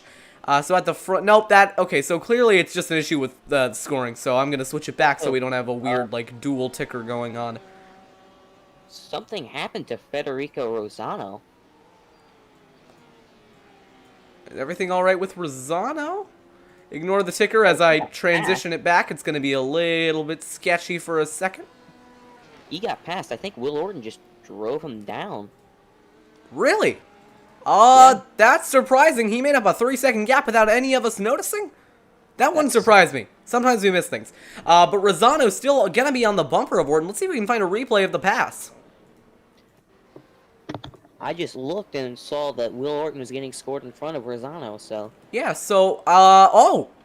Right then, Rosano slipped down the inside going to turn 1, so I guess he had ran him down for a while. Hey, right here, we'll show a replay of the initial pass for the lead. Watch for Will Orton going into turn number 1. We'll go on board with him here. He's got Rosano up front, and he's just going to outbrake it, send it down the inside. Wow! And then he just held it alongside and was able to get around him. Very impressive move by Will Orton. Very ashamed that we missed that. That was very nice. He just swept around the outside. So we'll focus back live. Rosano trying to run him back down. About 37 minutes left in the race.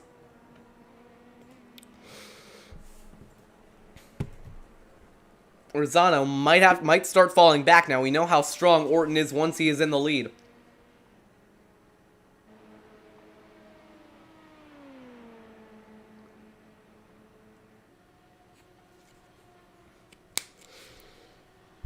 Connor, anything interesting going on throughout the field that you've noticed?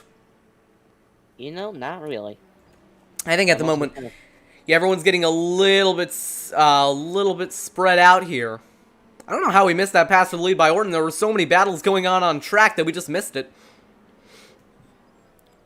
And also, it didn't help that the ticker was, like, breaking every 2 seconds and I couldn't tell where anyone actually was. But Orton now in the lead. Rosano kind of putting a little bit of pressure on him, trying to get that lead back for himself. Might go for another horseshoe here. See if I can find a better camera that isn't looking through, like, people's campers. Hearing from Aaron Brown that GTE and GTD pit stops are coming in about 10 minutes. Michael Hill is wrecked, and there's another car involved. That's Isaiah Dupree. Oh, we got trouble. Yeah, I saw Dupree slow down low. That's going to be another incident in the race. We'll take a look at a replay. You said it was between Seal and Dupree. Seal gets loose, smacks the tire barrier. Oh, and just a horrible rejoin. He's going to come right in front of Dupree, and that is what caused that wreck. Yeah, really. Dupree couldn't do anything, and it's kind of hard to when, Also, we have some cars pitting. These are GTEs. Some GTs coming into the pits. Not too many battles going on in that class at the moment, though. I wouldn't focus too much on it. At the moment, we've got a GT, or an LMP2 battle for the lead. Rosano still trying to put some pressure onto Will Orton. I'm actually very impressed with Rosano. I figured that he would have started falling back the minute he lost the lead, but looks like he's still holding strong. Now, let's not forget that not only is this for LMP2s, these are also the overall lead. That too. So, yeah, you see Rosano just kind of driving in a little deeper, trying to make up some time on entry. Orton trying to make up that time on exit. Meanwhile, Santos has actually made his way into third with pressure from David Ward, so a battle for the final spot on the podium at the moment. Orton, Rosano, there, Rosero a lap down. He's been... Yeah, Rosero has not had the cleanest race tonight. And it looks like Darrikat has actually inherited the lead in GTE, but I'm guessing that's going to be through pit cycles. So that was pitting because Nash yeah. I saw was coming down pit road.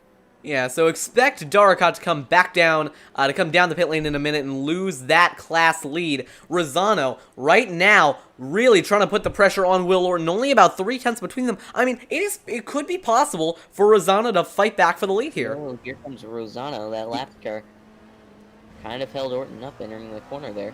Yeah, that's going to put him right on the bumper going into turn one as well. And we know how good of an overtaking zone that can be.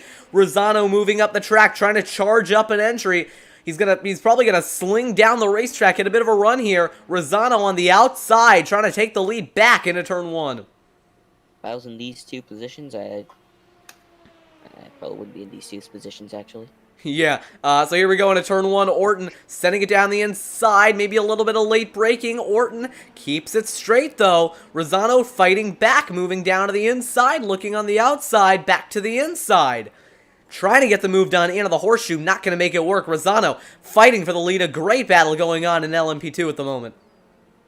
I would love to be Michael Rosero right about now. You get to watch this battle in front of you and know that too. It doesn't really... I mean, it does kind of involve him, seeing how it's his class, but, it's not on the same lap as him. Yeah. Oh, and Rosano had such a better run through the second horseshoe there. He's going to look to the inside into turn 9. Backing out as we got a lapped LMP2, getting out of the way and into the tire barrier. That might have been one of the fast cars. Michael Seal into the pit lane. I believe that was him. So Seal, his race has gone from bad to worse after getting spun early on. Now locks up, gets into the tire barriers after getting lapped. That is not a good combination. But here they go into the bus stop. Orton blocking up and down the racetrack. Seal has disconnected from the session, so his race is done. Yeah, I don't blame him. He might have just called it quits. It's been a pretty abysmal race for him ever since he started out pretty strong. Meanwhile, Rosano trying to get the slipstream off that GTD car.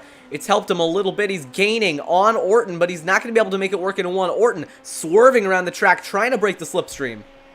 Pulling the Simon Pagino down the front stretch. No, the Simon Pagino would be intentionally wrecking Lando Norris at a virtual Indianapolis 500. Back to turn 1. Orton sending it down the inside as a defensive maneuver. Rosano trying to cross him over into the S's, nearly side by side. Actually, the Simon Pagino is actually winning races in his... There's a battle for the lead. Would you like to talk about that instead? Well, sure.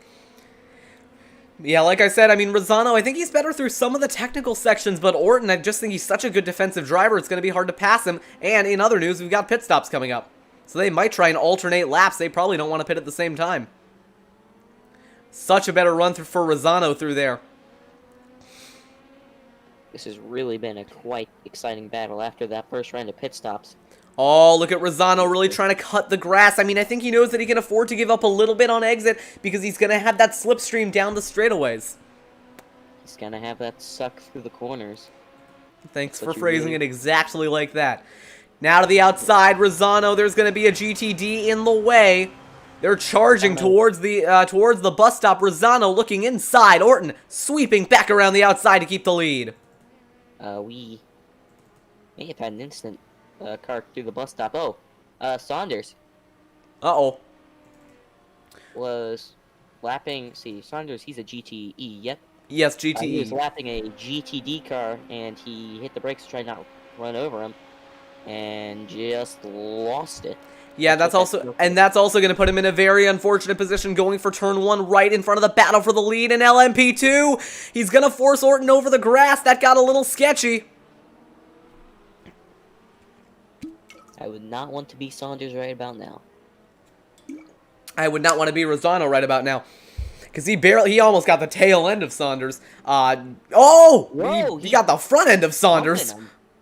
Yeah, I don't know what Saunders is doing. He's being a little bit too aggressive, I think, for being that many laps down. I mean, luckily, no damage to Rosano, so he's going to keep going and keep his fight for the lead going strong. I mean, there's some lap traffic coming up for Orton here. I really want to see Rosano try and make a pass here, because I think that if he had the chance, he might be able to defend. Unfortunately, Orton going to have that GTE in the way. Rosano going to try and catch back up. But, I mean, it's just looking like these lap cars aren't being quite as nice to Rosano as they are to Orton. Makes sense, though, considering that he is behind Orton. From Aaron Brown, tires are expected to be double stinted, about 29 minutes to go. This race has really been counting down. Oh, look at Rosano. He had his left sides on the inside of the right-hand curbing. He is really pushing right now to run down Will Orton. That's what he has to do if he wants to try and win this race. Yeah, absolutely, and I don't even blame him. I think he's got a decent shot at it. He looks even on pace to Orton. It's just really, I feel like this is going to really come down to this last pit cycle. As we are seeing a couple cars come down pit road. Nate Dean, LMP2, vexing along with a couple GT cars. Yeah, I mean, we saw last time by that Rosano actually got the lead through the pit cycles, and I think that he might have a chance to do it again, but he also might have a chance to get it on track. We see Orton getting held up by the lapped LMP2. I believe that's one of the fast machines. Looks like it's not David Ward. Looks like it might be Brady Hewitt. Brady Hewitt, yeah. Just kind of checked up in front of the GTD, and also checking up Will Orton. That's going to pull him right back to Rosano. But then Rosano also has to get past that. Oh, and he's going to have to get past 2 Lamborghinis. They're really unfortunately positioned for him. I mean, it's been a struggle for both of these drivers to get around these GTEs, GTDs. I mean, even some of the LMP2s, they've been a struggle to get around, and I think Orton might not even he might not have even gotten around Hewitt by the time they get to the bus stop. So that might give him a little bit of dirty air and might not help him out too much. Entering the bus stop here, Hewitt really on the grass, looked like, through that corner. Rosano with a big push through the bus stop at about 5/10 off of Will Orton and Hewitt. Hewitt is going to get lapped by Orton in a second. You can see it at the top of your screen there. He's going around. It's going to force him the long way around. That might slow him up just enough to get Rosano closer. I mean, I really want to see a battle for the lead right now. You know, if I was a driver, I would absolutely be hating this because basically the lap cars are going to determine a huge part of the outcome of this race. But as a commentator, I love to see this. Really interesting right there. You did say that it may slow down Orton, but I would say the opposite because he would have had the draft, at least. That's true, but now Orton... That's true, but I think Orton now is going to be checked up behind. I believe that's Catchpole right in front of Orton. We've seen him be a little bit slow than some of his competitors throughout the race. He's going to go down the inside there. That'll stack up the LMP2 right in front of Rosano. I mean, this has got to be really stressful if you're Rosano right now. Because you're trying to run down the leader and you're trying not to wreck off of one of these lap cars. It might give him the draft, though. He might be able to, I mean, like you said, he might be able to use Hewitt to his advantage if he does it correctly. Orton looked like he got a little bit loose coming off the horseshoe there. Yeah, but now the gap is up to around 1.8 seconds, so I think Rosano's going to have to play the strategy right if he hopes to have a chance at it. Around and second horseshoe. I don't know the names. That's an LMP2. That is Sam Holman. Looked like he just went around. It's also surprised me that none of the leaders have come into the pit lane yet. I'm wondering if they're thinking about bringing it in this time by. The thing about being Will Orton in this situation is that you are basically determining Rosano's strategy. If you come in now, he's going to come in a lap later because he already knows that that might work. Orton staying out. Rosano staying out as well. No, Rosano bringing it out of the pit lane. Hitting. Oh, but did he speed? That was fast. That was really fast coming into the pit lane. Hey, Jonathan, your ticker's messed up. It says 25 laps to go. Yeah, I know. It's just it just let that happen because it's just broken. Okay. You can fix it though. This isn't good for timed races. I don't know what buttons to press to get it to fix. You had it working earlier. Yeah, I didn't change. It kind of automatically does that. Well, make it automatically do it. Okay. Let me know what's happening with Mr. Will Orton here. I gotta find him first.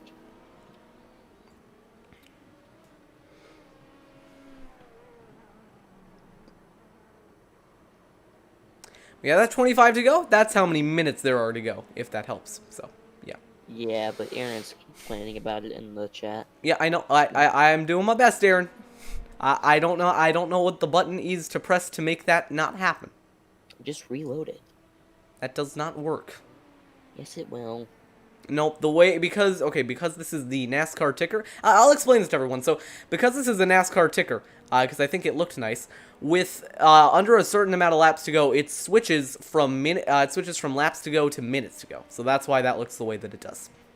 Or it switches from laps in the race to laps remaining. This is why you shouldn't use a NASCAR ticker for. I thought it would look. I can switch it now, except it would look weird. Also, Orton is staying out again, so he might be putting himself in undercut range. We'll see. Let's see. Well, let's see. I mean, I'm just thinking if Rosano in theory went on to fresh tires, then he would be able to maybe pull off an undercut. If he didn't, then it's gonna be close. Going back through the field, don't really see. Yeah, so that ticker right there, that is displaying how many minutes there are to go, just so you all know. So that's not in terms of laps. But it says to go as if it were laps, Jonathan. Yes, I know it says that. I do not know how to make it stop saying that. Here, maybe I can. Are there? Don't you know everything about your this software that I am trying out new and have previously said that I am still inexperienced with? Nope. Okay, well, I'm gonna try and fix it, but at the moment I do also want to focus on the race that's going on, as that is my main priority. Looking back through the field, we don't really see any battles going on right now. And at the moment, Rosano is grayed out on my screen, but he's back now. We'll see if Orton decides to bring it in this time by. I don't know, though.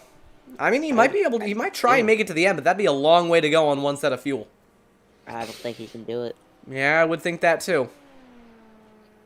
Sean Crayley Swash has been on pit road since about lap 18. And he hasn't disconnected from the session or anything, so I guess he's going to try and finish this race, but like I said, he's been... How many laps down is he? 24 laps down, he's the last in GTE. Yeah, it's not been a good race for him. I know he spun out earlier. Here is what we are going to do. We're going to switch on over to a different ticker. Ooh, we got a car off track, that's Mike Kopak.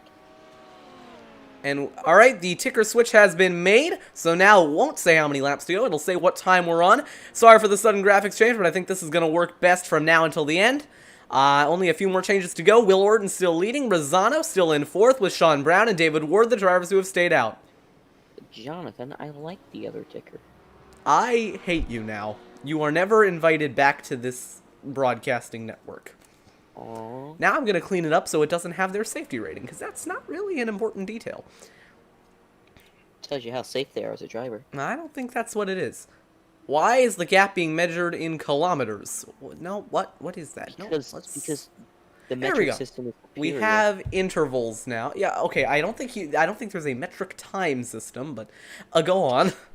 Oh, no, there's a metric time system. Oh, right, there is. I kind of forgot about that. I wish I hadn't. Okay, so this is going to look kind of weird while I figure this out, but now... See, look at how great it looks now. All right, Orton still leading over Rosano and taking about a 50-second lead in it. And I think Orton might be able to bring it home at this point. We'll see. I also am going to hide the little driver detail there at the bottom. If I can Sean figure out where it's listed. B. Brown has inherited the second position, and David Ward is currently running third after Rosano pitted.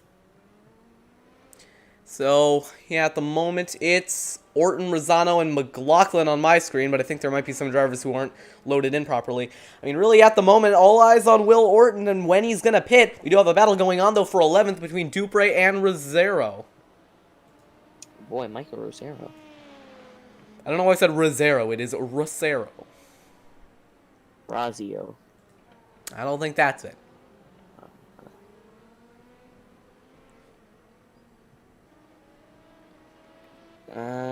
Back up here, Will Orton. Still leading. Yeah, I mean, it might turn out to be a runaway victory for Orton, but I'm just still worried about that undercut, you know? I mean, a 49-second gap, I just don't know. We'll see if Orton decides to... Oh, I think we have trouble. I think we got trouble. Sorry, I thought I saw Isaiah Dupre off the pace. I thought he might have been out of fuel. He is still going, so we're still green with... green, of course we're still green. But it's still Will Orton leading the way. Oh, you'd have to think Aaron Brown says he's going to pit soon. So we'll see. Orton, I mean, I don't know how much longer he can stay out. I figured that the fuel run would have been done by now, but we'll see. I doubt I think he's probably going to pit this next lap. I think I can do something better with the multi-class with this one as well. I don't know why I wasn't just using this from the beginning. I made a mistake. We got about 20 minutes to go in the race, though, and really, I mean, at this point, it's going to be a strategy race. We'll see if Rosano can even stay in range of Will Orton. I don't know if they can. We'll see. David Ward pitted, so now Sean B. Brown is second. Rosano back up to third. McLaughlin fourth, and Hoffman fifth. Still just all Orton at the front of the field. I think it's Will Orton. That's how you pronounce his name? Yep, Will Orton, but I said it's all Orton, as in no one else but Orton at the front of the field.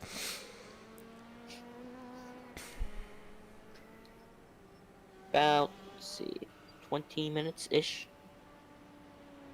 15 minutes to go in this race. Yeah, just about 20. I think it's more like 18 specifically, but that's a little bit too specific for my liking. Still, though, just Will Orton, I mean, he's got to pit soon. What does worry me is the fact that Rosano, I mean, he isn't exactly gaining, so I'm not sure how well this undercut is going to work, and I think at this point we're hyping up a battle that isn't going to happen, but we'll see, because Orton is still going strong with 20 minutes to go. He might pit this time by. That's what I would think he'd be doing. Me too. Me too. I don't really think he can go much longer. Yep, here he comes. All right, another pit lane goes Will Orton, bringing it off NASCAR turn 4. Into the pit lane he goes. Have to make sure you got it slowed down. Let's go check on where Rosano is. About 50 seconds back. I don't know where that is. Okay, there's Rosano. Coming through NASCAR, I think this is 1 and 2. Heading towards the bus stop at 190, 192, 193, 194 before he backs it down through the bus stop, gets it down to about 111-ish. And exits the corner and heads towards NASCAR's 3 and 4. Hey, now I can show the class leaders. Look. Yay. It's almost like I should have been using this from the start. Orton's out of his box. Rosano is heading through NASCAR 3 and 4. That undercut strategy is definitely not going to work out for him. Rosano is going to be quite a ways back as Orton comes back out on track. I think at this point, Rosano, it's going to be a lost cause for Rosano. He pitted way too early, and yeah, just not going to work. Will Orton, I think, has got this race won from here on out. It would need something catastrophic to happen for anybody other than Will Orton to win this race. Well, catastrophic things can happen. We've seen. This is, you know, racing. This is racing, after all. We do have one battle on track, though, or at least I thought I saw one. Yep, here it is. Between Luciano Santos and David Ward. They're battling on track right now for 6th in LMP2. But throughout the rest of the field, everyone fairly spread out. Braden Nash seems to be the clear and ahead favorite for the GTE victory, as long as he doesn't get ran over by an LMP2. Cameron Brown currently leader in GTD. There he is. Paul Busby back up to the 2nd position in that class. Still, I believe, with rear end damage. Freddie Hewitt is slow on the top of the track. Wonder, maybe he's out of fuel. Right now, looking at Santos, still trying to run down David Ward, although I think Ward is falling away quite a bit. You can see the battle for fourth on the bottom right of your screen. But I don't think that I don't think that he's going to be able to run down Ward, and I don't think anyone is going to be able to run down Will Orton at the front of the field. 15 minutes remaining here at Daytona. It's been Will Orton pretty much dominating the whole race. We saw a battle between him and Rosano briefly, but since then, it's really just fallen off, and I think Will Orton has got this made. I think Cameron Brown will run away with GTD uncontested. As Cameron Brown, you mean Braden? You mean oh, GTD. Sorry, I thought you said E.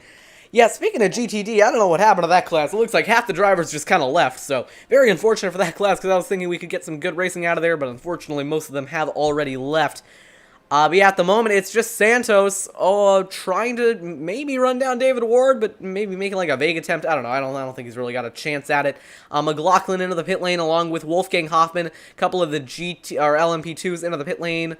But they might have a battle going on, but it looks like they've all kind of come in at different times. So at the moment, just looking like a runaway race for Orton, and everyone else just kind of sprinkled throughout the field.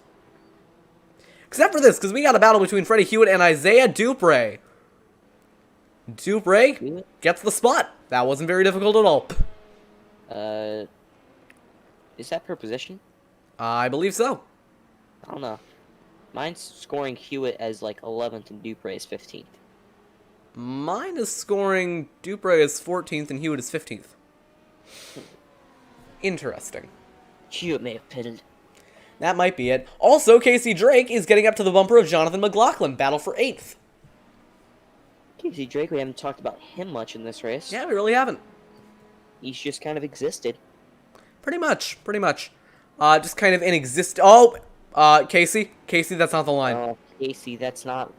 Yeah, well, we tried to hype up a battle, and it just, didn't work at all. We'll take a look at a replay, I guess. I would like to say something. Okay. We have gotten news. Will Orton did not take tires. I don't think that's going to make a difference. I think Casey just got on the brakes too late, didn't want to run into McLaughlin, locked it up, and sent it off the track. So, a very respectful move out of Casey Drake, although that definitely would have been a little bit less dramatic. Back live, Will Orton did not take tires. Rosano did. I mean, I don't think that's going to make too much of a difference with under 15 minutes remaining, but, I mean, we'll see. You never know. We saw Orton catch Rosano fairly quickly, and if they're on a similar pace, you know... Meanwhile, we got activity. Sam Holman coming out of the pit lane. Freddie Hewitt, I thought he might make a run at it, but he just completely missed the track, so, no. Freddie's running that 5th groove up there. Yeah, That's a secret one. Only the pro drivers know. Is this multi-groove racing? So yeah, no real battles on track at the moment. I mean, it's just been, like I said, runaway victory for Orton. Rosano in second. Not much else to talk about. Well... What's the best experience you've had at the Daytona road course? The best experience I've had at the Daytona road course was beating NASCAR Xfinity Series driver Ryan Vargas in a battle. Wait, we might have a battle, actually. Let's see. Luciano Santos, 1.2 away from David Ward. Maybe gaining? Maybe gaining. Please be gaining. He's gaining! Oh, he's gaining. Ward got a bad run out of the bus stop. Luciano, about a second off. You can see the battle there on the bottom right of your screen. That will be for the last podium position. Ward 3rd, Santos 4th. Yeah, I mean, you got to imagine that Ward might be pushing to hold on to it. Does he have a little bit of damage, though? He had to work around the GTE just then. Santos going to have to do the same. Let's see, GTE, a catch pole right there in the way. Catch pole. He gave us some entertainment earlier in the race and then ceased to exist. GTE's had some pretty good battles during this race. GTE had a very, very good battle, and then it just kind of fizzled out throughout the race. Kind of wrecked. Yeah, then they all wrecked. It was kind of funny in a way. The only one who I don't think has wrecked is the guy who's leading it. That's probably correct, actually. I think Rosano got into a little bit of trouble early, and yeah, it's been the Will Orton show here at Daytona. And hey, what's nice about this ticker is you can see that the LMP2s are represented with that yellow stripe, and the GTEs are represented with a blue stripe. So I should have been using this one all along. Yay, ticker. Yay, ticker. Alright, well, I can also change what's displayed in the class. I can show the best time instead. You can see the lap time difference between them. But I'm not going to show that because why would you want to see that? It just shows you the difference between the speed in these cars. The LMP2s are really fast around here. GTEs are kind of fast around here, and the GTDs are slow. Yeah. I mean, comparatively slow, still quite a bit faster than a lot of things around here, but, you know. About 1.2 seconds between Santos and Ward. I don't think there's going to be too much of a battle here unless anything dramatic happens to Ward. It could be dramatic, though. We could see something dramatic. Dramatic would be fun. As you see the GTD there hopping out of the way. Not too many GTDs really left in this race, and the one that is left is Cameron Brown, who, hey, will give you a little bit of screen time, has been absolutely running away with GTD. So, that's happened. Well, I think out of all the cars in GTD that started this race, the fastest was probably Paul Busby. He led for a while before he kind of got in an incident. Well, you can say it like it is. He did get wrecked, but... Yeah. He's second still, even with a banged-up rear end. But I feel like if he wasn't in that incident, he could have actually probably been fairly competitive with Cameron Brown, who's getting lapped by Federico Rosano. Yeah, at the moment... Oh, wait, maybe we got a battle here. 7/10 between David Ward and Santos. It is getting slightly closer between those two. You can see the battle for third, bottom right of your screen. I like using the battle box. It's cool. But I think I'm not going to show the license cloud. Oh, why did the... Oh, dear. Timing. Why did you do that? Why did you do that thing? I don't want you to do that thing. What's it doing? Okay, never mind. I accidentally took one of the tabs and popped it out as its own window, and I did not mean to do that. 5/10 now between Santos and Ward. This is actually getting a lot closer than I thought it would late in the race here. Ward, one of the fast cars, flashing his lights, maybe upset at one of the lap cars. Very, very close between Santos and Ward. Into turn number 1. Santos sent it in there pretty deep. Looking high. Ward might have a little bit of damage. Looking very slow and off the pace. This is for the podium.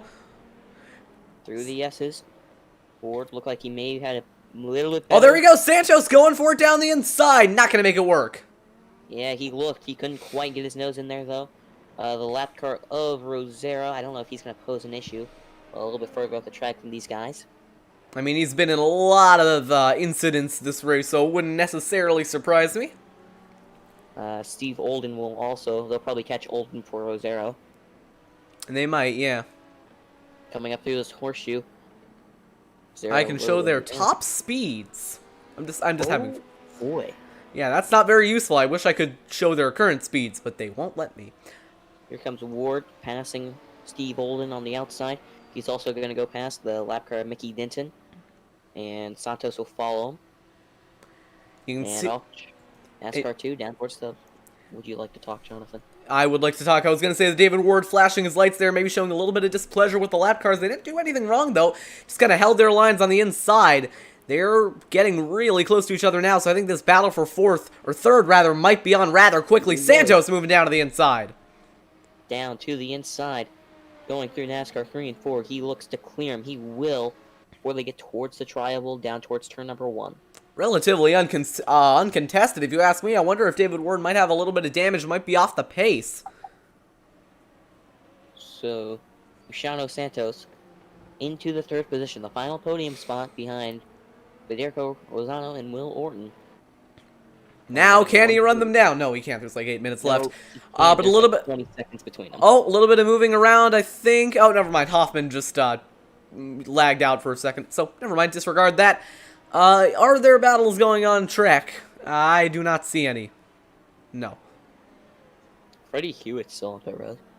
Yeah, he's had a little bit of a disappointing race towards the end here. Not much of a battle for third going on at this point, so we'll go ahead and get rid of the battle box.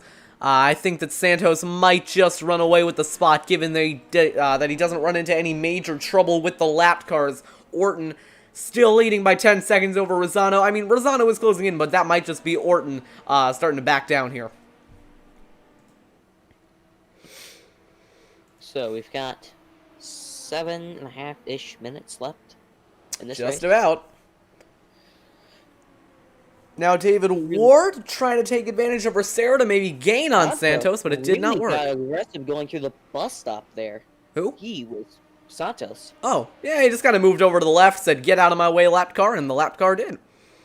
I was talking behind, I think, on the replay. Yeah, maybe not. No. Meanwhile, Santos having to dodge the GTD, the number 06.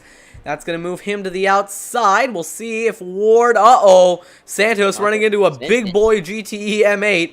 And now David Ward going to have an easier time slipping down the inside. That M8 just looks huge compared to those LMP2s. That's Harry Fendley, currently 23rd overall. And that is 1, 2, 3, 4, 5, 6, 7, 7th in GTE class. Still on board with David Ward. He's been kind of putting the pressure on Luciano Santos.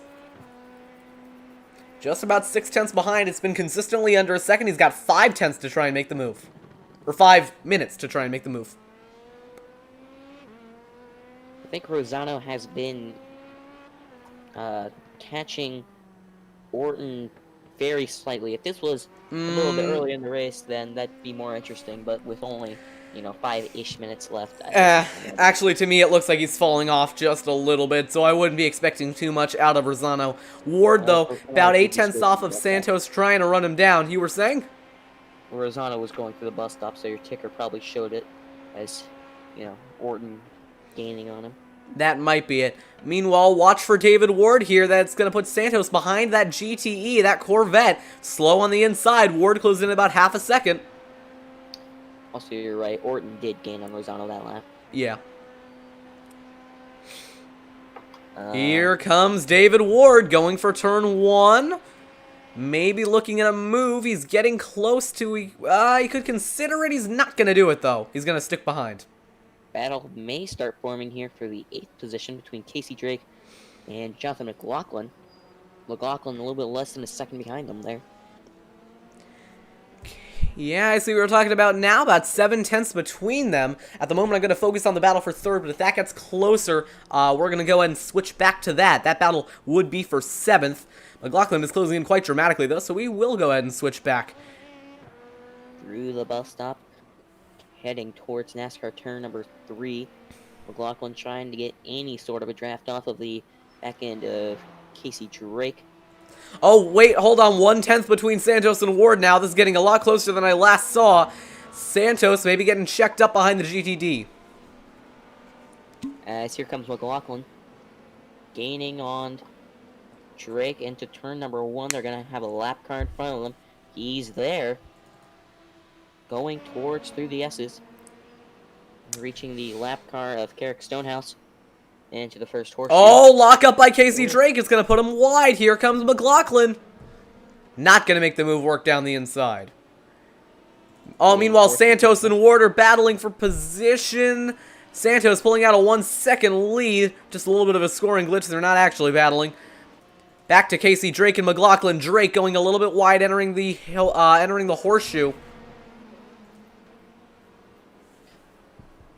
As now they are about to exit the infield portion of the track and go back onto the big oval. Down into NASCAR turn number 1 and 2. Yeah, Casey Drake, a lot of pressure coming from McLaughlin. David Ward, meanwhile, falling off the back of Santos. So now, main battle on track for 8th. McLaughlin seems to be faster than Drake, exiting the bus stop and going down towards turn number 1. Well, that's going to be a very beneficial place for him to be faster, because that's right about where they are now. McLaughlin loose. Got loose. Yeah, he clipped the grass a little bit, and that unsettled his car just a bit. Alright. Off NASCAR 4, heading down towards the start-finish line. About 2 minutes remaining in this race. McLaughlin lifting. Why is he lifting? I have no idea. He just got completely off the power. McLaughlin? You okay? Yeah, I have no idea. He did. I mean, we were on board. It's like he lost fuel or something. Man, I wish they'd actually show the gauges on these, like... Oh, wait a minute. I can pull that up. Give me a minute. I think I can find it. There we go. We can show the driver inputs there, although I don't know where the throttle is being shown, so maybe I need to do that. Kind of meaning looking at his, like, fuel, like, pressure gauger. Oh, I think I might be able to show that as well. Give me a minute while I attempt to find that. As we are coming up on 1 minute remaining in this race. I'm guessing he might have just lifted, though. I don't know if he just maybe didn't want to get into a battle late. He just wanted to bring it home. I mean, that might have been it. As we have just crossed the 1 hour and 29 minute mark on this race, less than a minute to go for Will Orton, bringing it home in the LMP2 class. We have Braden Nash currently leading GTEs and Cameron Brown in GTD. And I just want to bring your attention back to the battle for third between Ward and Santos. Ward has closed up the gap to Santos. They're currently separated by a GTE Ferrari. Ward going to send it around the outside. Very brave move out of Ward, but it's going to cut down quite a bit of time between him and Santos. Now, 20 seconds remaining on your timer. Oh, actually, we're getting very close.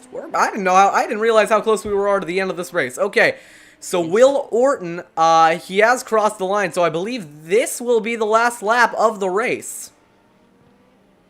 Or the next one will be the last lap. Santos got a little bit in the grass, but so did Ward back here for this battle for third. Yeah, and I believe this is now the last lap of the race, so Ward and Santos can have one more chance at it. We'll see if Ward puts the pressure on this time by. Big run for Ward coming out of NASCAR 4. He's closing the gap down under half a second now. Towards turn 1, the pressure is on for both of them. Big gains by Ward. He's got one more chance at it. Couple of more good overtaking spots. Santos a little bit wide. The battle for the podium is on. David Ward, big push going in to the first horseshoe. He's closed down the gap to Santos. Santos getting loose. Orton going through NASCAR 1 and 2 for the final time. I'm guessing that that GTD just going to stay completely out of the way of this battle. It's getting very close indeed. David Ward trying to close up on the bumper of Santos. Connor, you'll let me know when Wharton's coming out of NASCAR 4. The battle for third is still on, though. Driving past Martin, the lap car, in through NASCAR 3 and 4. Will Orton gonna bring it through turns 3 and 4. NASCAR 3 and 4 for the final time. He's driven a perfect race, and he is gonna come home with the LMP2 class victory and the overall victory. Will Orton, winner at Daytona. Back to the battle for third. Santos over Ward at the moment. A little bit of blinking out behind. Ward's gonna have one more shot at it. He's gotta have... Oh, he just cut the track. Might be a slowdown for Ward. Braden Nash is gonna lock up the GTE victory. And Cameron Brown is still in the infield portion of this track. Yeah, Brown's still in the infield. Meanwhile, the battle for third is going to go to Luciano Santos. David Ward coming home in fourth. Checkered flag is out. Like you said, Braden Nash, your GTE winner, burning it down just around turns 1 and 2. A very good victory for Braden Nash. Pretty much drove the most, I would say, the most perfect race out of any class winner, honestly. I mean, you saw a couple of the other guys got into a little some altercations.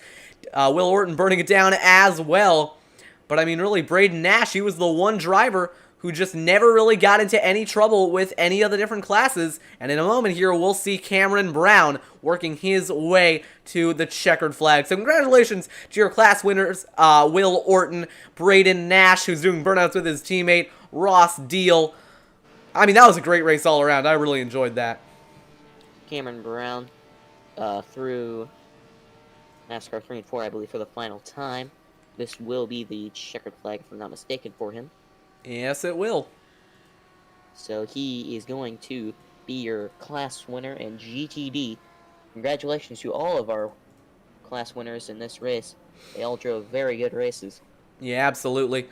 I think that overall we just had a lot of great racing going on this entire race. I know it got a little bit fizzled out towards the end there, but I mean overall, as Will Orton blows the motor doing burnouts, but I mean overall, it was a fantastic race. I really enjoyed it. I enjoyed commentating with you. I hope you enjoyed it as well. We're going to move to post-race. Every moment of it, and I hate you. You're mean, you know that. Cameron Brown burning it down as your GT Daytona winner. Like I said, I mean, a really good race all around. You see your class winners at the top of your screen. 58 laps completed in total, with a total race time of 1 minute 33 seconds, and with a total race time of around 1 minute and 30 seconds. So that that time is just kind of still going. Everyone burning it down, celebrating a very successful race. Next up, we're going to have your post-race interviews. We are going to bring your class winners in: Will Norton, Braden Nash, and Cameron Brown. Paul Busby is very upset with, let's see, who is that? That is Sean. What's the guy's last name? Yeah, I mean, I gotta say, I got a feel for Busby because Busby. I messed up the letters. I got a feel for Busby. You know, I mean, he had a great race going. He was probably gonna win GT Daytona. Just ran into some bad luck with the lap cars, and unfortunately, that's just the way it goes sometimes in these multi-class environments. But I mean, overall, I think we had a great race. I think everyone ran a great race, and we're gonna bring some of them up for post-race interviews now. A lot of them in the waiting room. We'll start with Will Orton. Connor, are you ready for your post-race interviews? First time on TMG. Hope you're excited. I better not ask these questions. You. Oh, I will ask the questions. I will be asking the questions here. Thank God. All right, we're gonna bring him in. Will, it's Jonathan opens up in the TMG broadcast booth. You got us? Yeah.